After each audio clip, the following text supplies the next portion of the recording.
For me, when I was coming through college, I mostly played the shooting guard position, so I was mostly off the ball, receiving passes, and I had a great point guard that I played with at Davidson that was my setup man, and he always found me when I was open. But there came a time where he left school after he graduated, and I had to make the transition over to being a full-time point guard.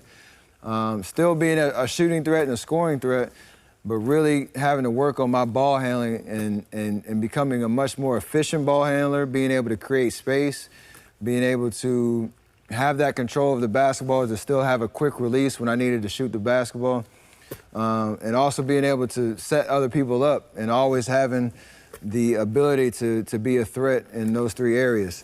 And so I spent a lot of time working on my ball handling skills, and the mechanics of it, the details of it, and being able to use those options to help me become a better shooter, because I feel like I'm more connected to the ball than ever.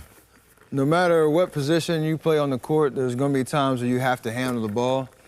And for me, getting from point A to point B and having that control over the basketball is so important to being an extreme threat and a very hard person to guard on the basketball court.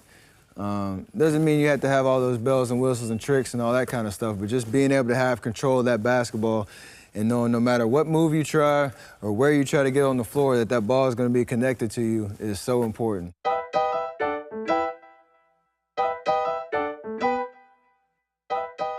The keys to becoming a great ball handler in your body position are very similar to those of being a great shooter.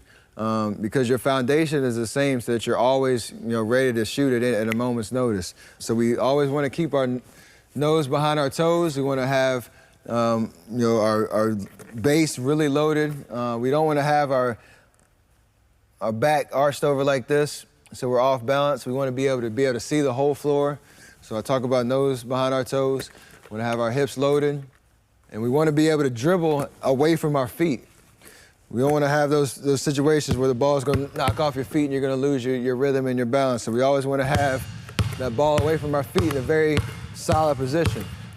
I'm in one position right now. Obviously, that doesn't happen in the game, but the foundation is still the same, no matter if I'm moving laterally, straight forward or back, or if I'm in a static position.